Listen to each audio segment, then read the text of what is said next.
तो मध्य प्रदेश के नेताओं को आखिर हुआ क्या है, ये सवाल इसलिए क्योंकि इन दिनों वो अजीबोगरीब बयान देते हुए नजर आ रहे हैं। पहले मंत्री विजय शाह ने कर्नल सोफिया कुरैशी पर विवादित बयान दिया। अभी उनका मामला शांत हुआ भी नहीं था कि प्रदेश के डिप्टी सीएम जगदीश देवड़ा ने भी सेना को लेकर एक अलग ही बयान दे दिया, जिसको लेकर फिर एक बार विपक्ष हमलावर हो चुका है। तो आखिर किस बयान पर मच रहा है सियासी घमासान, सबसे पहले आपको दिखाते हैं ये रिपोर्ट। कही है जगदीश देवड़ा का यह बयान बेहद ही घटिया और शर्मनाक है।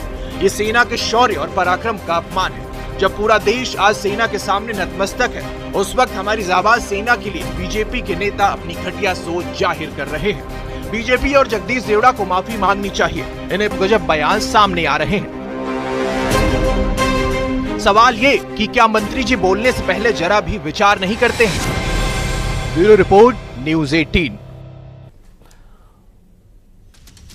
और अब जगदीश देवड़ा के इसी बयान पर सफाई भी सामने आई। उनका कहना है कि उनके बयान को गलत तरीके से पेश किया जा रहा है।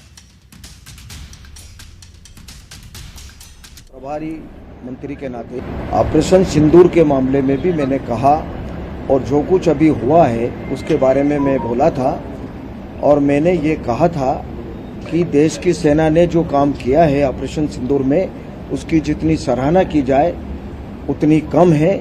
और देश की सेना के लिए देश की जनता उनके चरणों में नतमस्तक है, उनका पूरा सम्मान करती है और हमेशा देश की सेना ने देश की रक्षा के लिए काम किया है, तो हम उनका पूरी तरह से सम्मान करते हैं। मैंने ये कहा है, उसको गलत तरीके से प्रस्तुत करके जो चैनल में बताया जा रहा है, मुझे लगता है कि ये बहुत ही गलत तरीका है। मैंने पूरा सम्मान करने की बात कही है और देश की जनता सेना के चरणों में, भारत की सेना के चरणों में प्रणाम करती है, नतमस्तक है। ये शब्द मेरे हैं। आप अच्छी तरह से उस वीडियो को देखेंगे। मेरी भावना ये है, अब उसको गलत तरीके से टर्न देकर के जो कहा जा रहा है वो बिल्कुल गलत है। तो जगदीश देवड़ा ने जो बयान दिया उसके बाद कांग्रेस ने बीजेपी के खिलाफ नया मोर्चा खोल दिया है और इसी बयान को लेकर अब कांग्रेस जो है वो डिप्टी सीएम जगदीश देवड़ा को बर्खास्त करने की मांग कर रही है।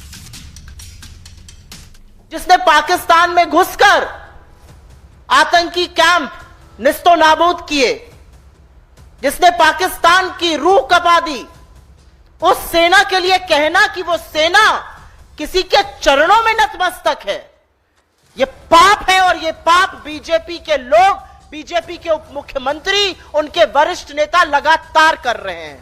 और वो इस देश की सुरक्षा तपते हुए रेगिस्तान से लेकर हाड़ कांपती हुई ठंड वाले सियाचिन के ग्लेशियर में खड़े होकर करते हैं। और तब हमारा लोकतंत्र, तब हमारी भूभागीय अखंडता, तब हमारा देश सुरक्षित रह सकता है। और ऐसी सेना के लिए जिस व्यक्ति के मन में इतनी दुर्भावना, इतने गंदे विचार हैं, वो व्यक्ति किसी भी पद पर रह ही नहीं सकता है।